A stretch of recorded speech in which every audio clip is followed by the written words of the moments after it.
Welcome back to the Marathon of Air Buddies.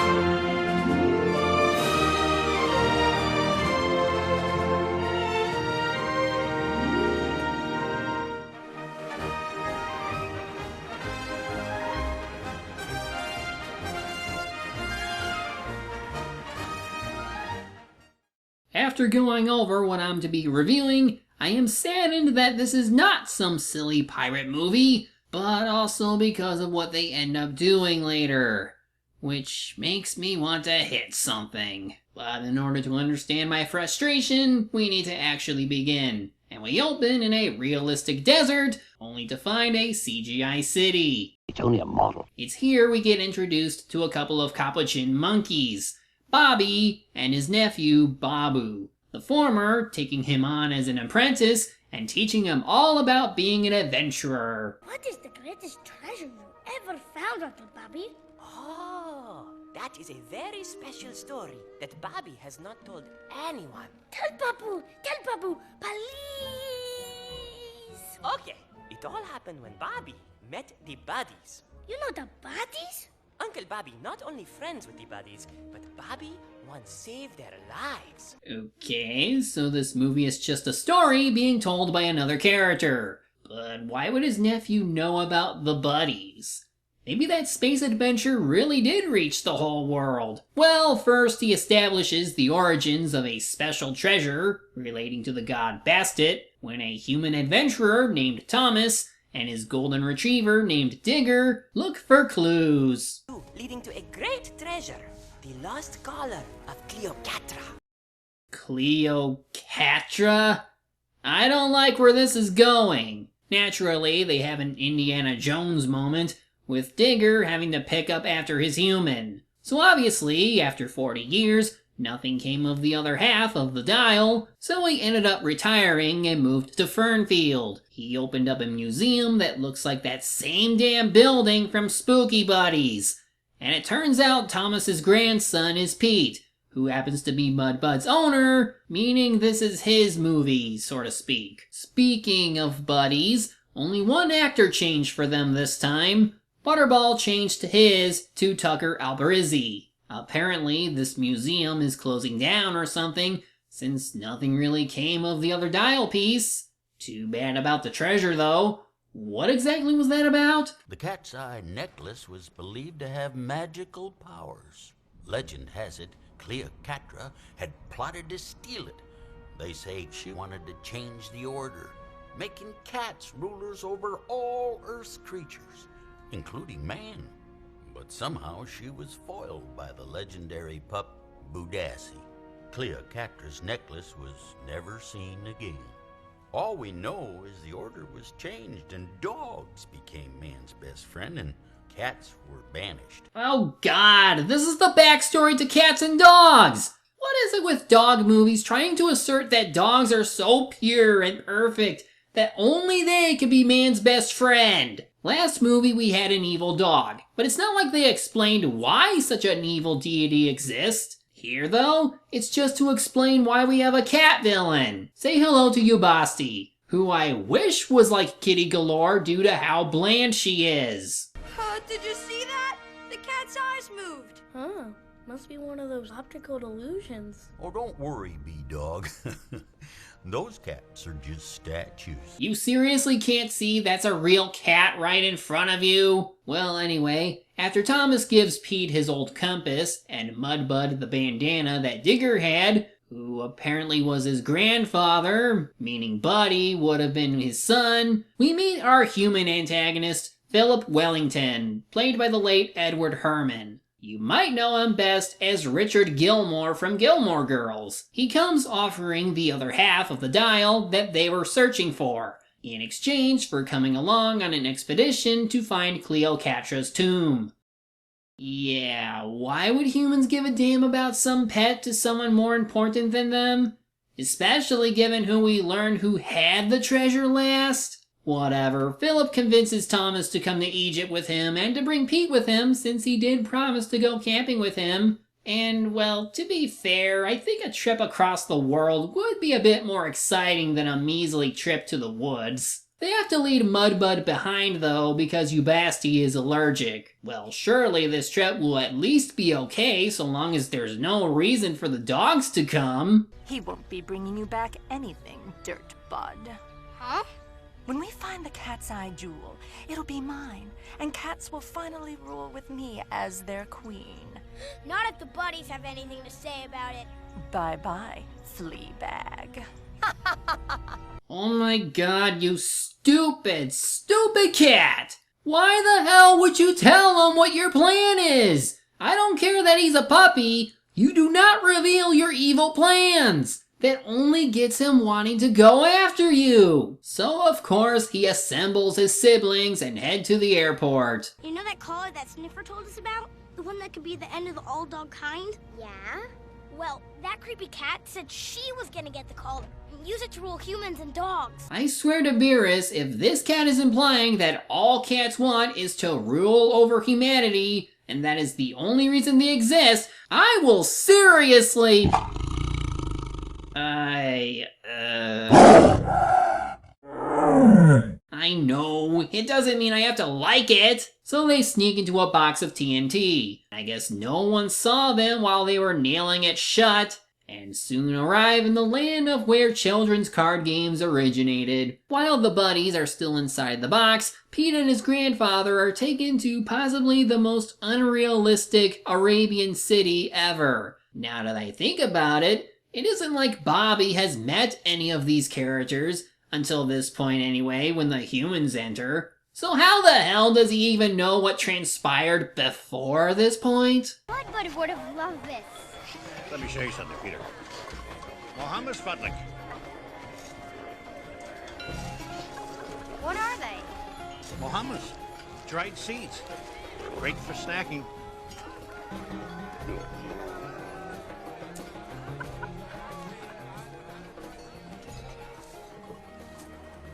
Ooh, potential crush for Pete? Okay, let's go. Slightly used camel, low mileage, owned by little old lady. Do I hear 500 pounds? Comes me a 500? So...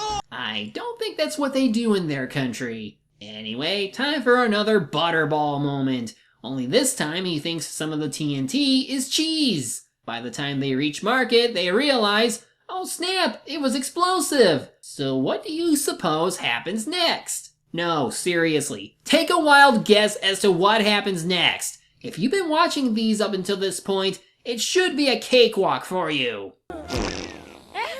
Disgusting. Gross. That's not good. Boom, boom. Run! Run! Let me out of here, yo! This is bad comedy. So the buddies explore to find Pete and Thomas, with Rosebud getting herself a hijab, while Butterball chases after Bobby, who stole his kebab. But Bobby tries to remedy this by giving him his fez hat. It is pleasure to meet you all. What brings you to Egypt? Actually, we're looking for my people. My boy Peter and his grandpa. They were last seen with a bad man and a creepy cat with no fur. Oh, I think I saw that cat today. Bobby does not like cats. Can we kill Bobby now? Hey, that's Pete's compass, dude. Bobby could give you compass, perhaps in trade. Bobby likes shiny objects. My bling? You gots to be tripping. Bobby will give you compass and help you with everything. Promise to get you to boy. Before Bobby look very nice on Bobby's hairy chest. Sorry, dog. You can't have it. B-Dog, he knows where Pete and Grandpa Thomas are. We need his help. Give him anything he wants. Well, he does it off screen. So now Bobby takes them to his place where they can sleep. Here they meet a camel that got brought in, named Cammy. Bye-bye.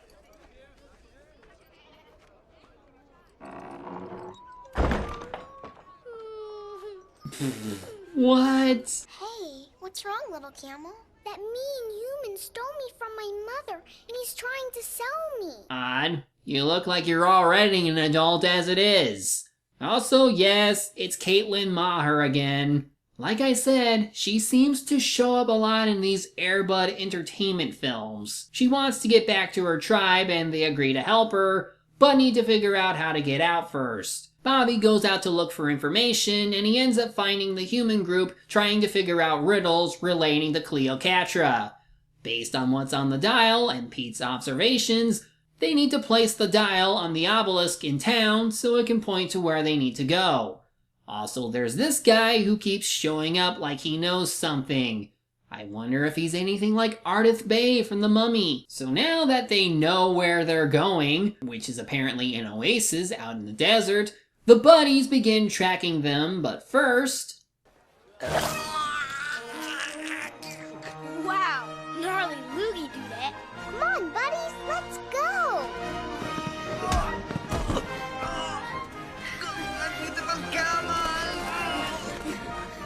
His face then melted as it turned out Cammy was secretly an alien. Not much happens during these travel scenes. They run into that tribe Cammy mentioned, which Mystery Guy and that girl Pete likes are part of. The buddies converse with Cammy a bit, but nothing of note really happens until they all start reaching the oasis. And what are the other owners feeling like right now?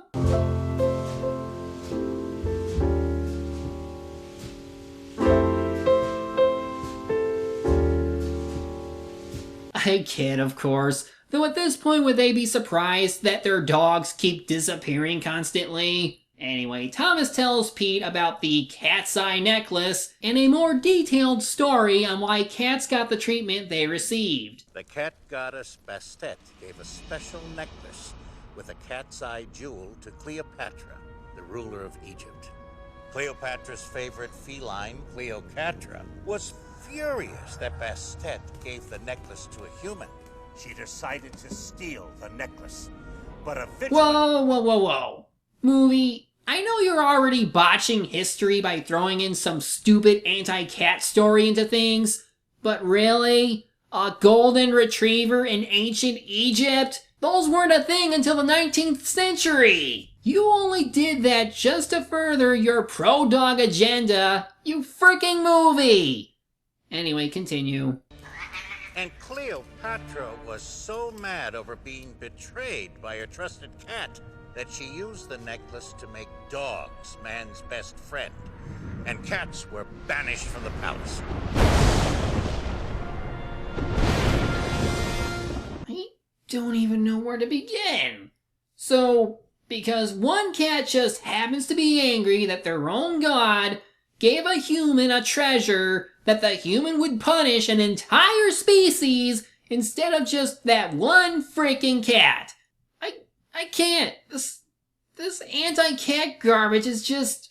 Ugh. Of all the stupid reasons to make dogs superior to cats in this world is because of spite over one bad cat. This is why we need more good cats in media. This crap keeps piling on and keeps the same damn thing over and over and over and over. So Mudbud feels bad he brought everyone along because of his worries, but it's fine since it's fate or whatever. And really, after everything they've done in their lives, would this be any different? The next day, the little girl, named Farah by the way, and her tribe arrive where Pete meets the mystery man. My daughter says you are here with your grandfather. This man you are traveling with. Does your grandfather know him well? We just met him a few days ago. You would do well not to trust him. Be safe. The desert can be a very unforgiving place. I mean, sometimes you see a face materialize in the sand, or even in a sandstorm. It's totally normal. Without much reason to, Pete tries to warn his grandfather not to trust Philip. On what grounds? Sure, later it would make sense, but you're already jumping the gun, don't you think? They find the next clue and dig it up to find an underground tomb filled with water. Using the dial again, they uncover the spots the light touches, hinting at their next destination. Bobby ends up poking holes in their tires to hopefully slow them down, but Ubasti spots him. What do you think you're doing? Nothing? I've traveled far to find Cleopatra's tomb, and no one is going to stop me. I miss Kitty galore. She was at least a little entertaining in her evil. Unlike you. After nearly 15 minutes, the buddies finally arrive at the Oasis and see the tomb for themselves, then proceed to swim in the water. How in the world did we go from movies where they had some hand in moving the plot along to doing nothing to move the plot along and just meander around? The only thing they end up accomplishing is the side plot in returning Cammy to her tribe. This apparently makes the mother and her humans so happy, they throw a party for them. All this for a stolen camel. I don't even know. Back with Pete, he learns of Phillips's plan. Tomorrow, we'll be rid of the wretched man and his annoying grandson. And the treasure will be mine. Grandpa, wake up! I heard Mr. Wellington say he's gonna get rid of us and keep the treasure for himself. What? Peter? Really? Oh no. I should have known he was just a grave robber. I don't know whether to be happy that the adult actually listens to their kids, or disappointed that he doesn't at least confront the man first to affirm his suspicions, since even if the guy denied it, you could still probably tell they're lying, but live a bit longer. Not like it matters, Phillip holds Pete hostage. Back with the buddies, they decide to take this balloon that the mystery man was going to use, even though it's only big enough to fit the buddies, so they can catch up to Pete's group. Also, Bobby is good pilot. The best. This guy begs to differ. Here I come, laddies! So they fly, and they manage to catch up to the humans, who have currently stopped when their tires pop and they see the balloon. Bobby thinks the best way to get down is to poke a hole in the balloon. Oh no! Forget about what I said before. Time to panic. Such a dumb effect.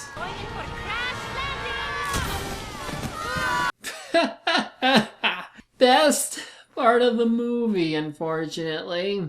A sandstorm starts to brew and forces everyone to run. They notice a cave in a sand dune and run to that, while the humans hide in their vehicles. They could have left Phillip out to die, but then again, killing is only reserved for villains. Unfortunately for the dogs, they encounter the guardian of this tomb. A snake. Not a giant snake. Not really. Just a bigger cobra. I am Slither, the serpent protector of Cleopatra's tomb. We were hoping to secure your permission to enter the tomb. I was put here to protect the tomb from all those who would seek its riches without wisdom. Only the descendants of Boudassi may pass. You must look me in the eyes. If I can hypnotize you, then your intentions are not pure, and you will become my supper. And if I win and hypnotize you?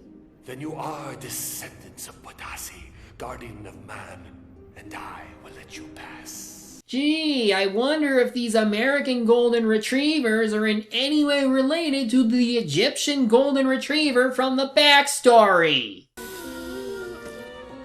Shanti, Shanti, Shanti, Shanti.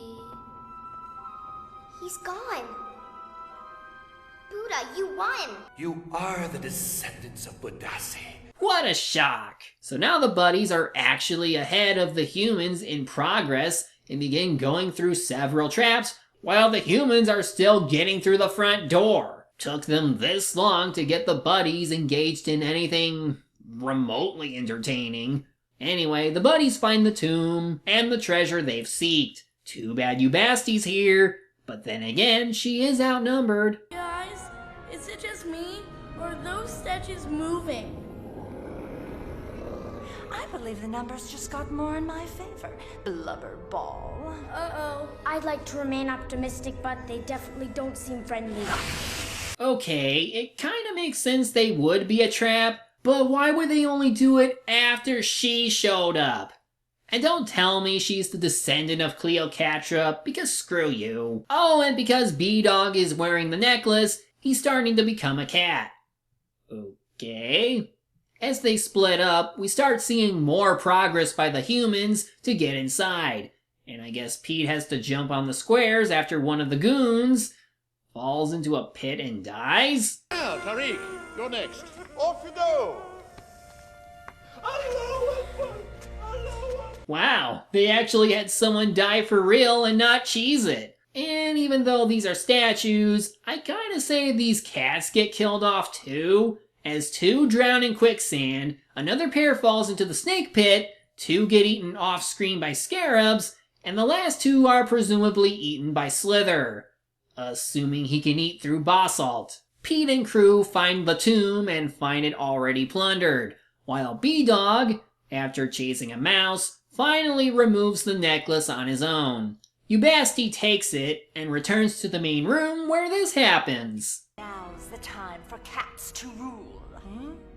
First, dogs will be banished.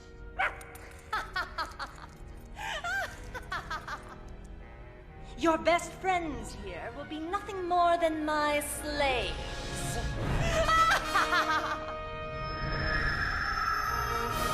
It's happening!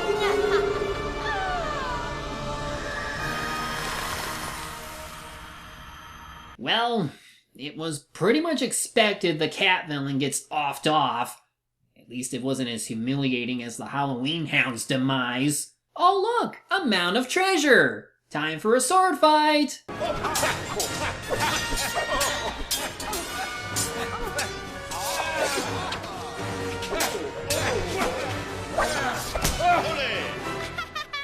guard!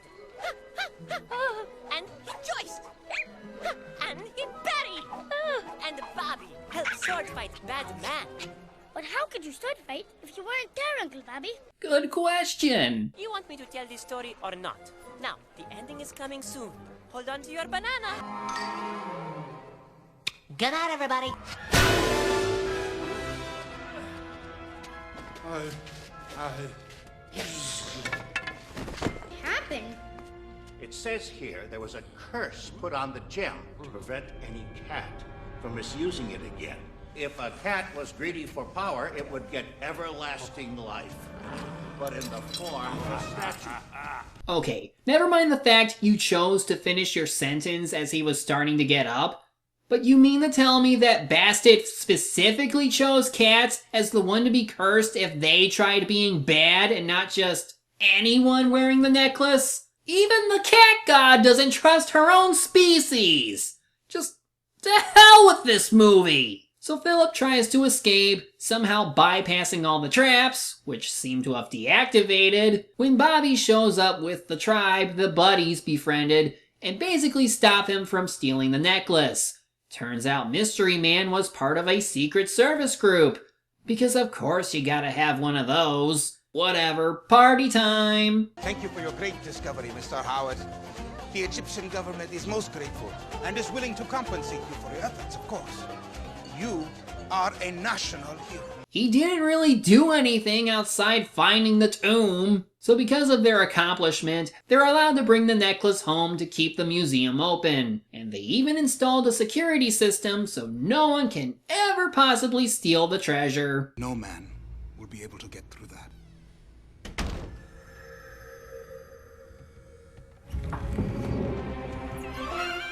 Oh, except for a tiny monkey who hijacked a coffin. And what do you know? As his story ends, he reveals he has the necklace now, meaning the museum is doomed because someone had to steal the treasure in the end. Do you see now why this was painful for me? I mean, my god, they had to paint cats as the greediest animal on the planet if an Egyptian queen was willing to banish them all, make dogs superior to them, and then have their goddess deny them by having them be cursed for stealing and not anyone else. Not to mention killing a bunch of cat statues for even daring to protect the treasure that the very same people wanted to keep from being taken. I know, that's just me talking about an element I didn't like. But what about the rest of the movie? Well, compared to the other films, this one is by far the worst, and not just because of the overused anti-cat trope. While they do once again involve one of the human owners, this one seems to favor the human involvement more than the buddies for the vast majority of the movie. It isn't until the third act that the buddies actually have a hand in stopping the villains from getting what they want, as they continually play catch-up long beforehand. While there were a few funny moments in the bad effects, and some equally bad but amusing choices in how scenes play out, this one just wasn't as enjoyable as Spooky Buddies was. Not even so bad it's good funny, just flat out bad. All I can say is that as a whole, it's just another Air Buddies movie that just happens to be the weakest of the bunch so far. But on a personal level, I hate it because of the anti-cat trope. Nothing more. It's movies like these that make me seek out media with good cats. That and attempt to make my own. But let's just bury this topic and move on. Come next time, we look at the final Air Buddies movie. Will this one at least go out with a bang? Or will it go out with a whimper? Only time will tell.